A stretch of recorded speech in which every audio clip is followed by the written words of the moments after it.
Friends అందరికీ నమస్కారం. Welcome back to my channel Venkatesh తోట బ్లాగ్స్. ప్రజెంట్ మనం వచ్చేసరికి ఒంగోలులోని పీవీఆర్ గ్రౌండ్లో అయితే ఉన్నాం. ఇక్కడ బిగ్ బుక్ ఫెస్టివల్ అయితే నడుస్తుంది అనమాట. అందుకని నేను కూడా ఈ బుక్ ఫెస్టివల్లో పాల్గొందామని అయితే వచ్చాను. చిరిగిన చొక్కా అయినా తొడుక్కో కానీ మంచి పుస్తకం కొనుక్కో అన్నారు మన పెద్దలు కందుకూరి వీరేశలింగం గారు. నాకైతే బుక్ చదవడం అన్నా రాయడం అన్నా చాలా ఇంట్రెస్ట్ అనమాట. అందుకని బుక్ ఫెస్టివల్ ఎక్కడ పెట్టినా కానీ నేను దగ్గరలో ఉంటే మటు ఖచ్చితంగా అయితే వెళ్ళిపోతాను.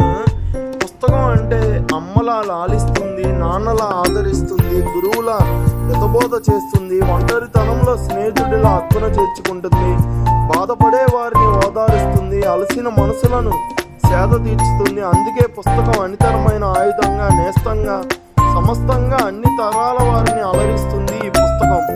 జీవితంలో కొద్దిసేపు నువ్వు తలదించుకొని చూస్తే జీవితాంతం నిన్ను తల ఎత్తుకునేలా చేసేదే పుస్తకం.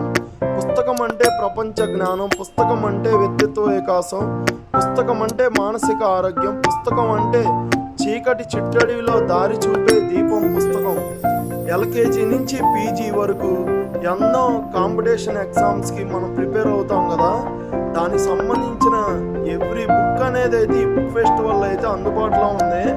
ఖచ్చితంగా దగ్గరలో ఉన్న వాళ్ళు అయితే మిస్ అవ్వకండి. ఇలాంటి అవకాశం అయితే మళ్ళీ రాదు. ఇక్కడ చిన్నపిల్లలకి ఆహ్లాదకరమైనటువంటి ఎంతో జ్ఞానాన్ని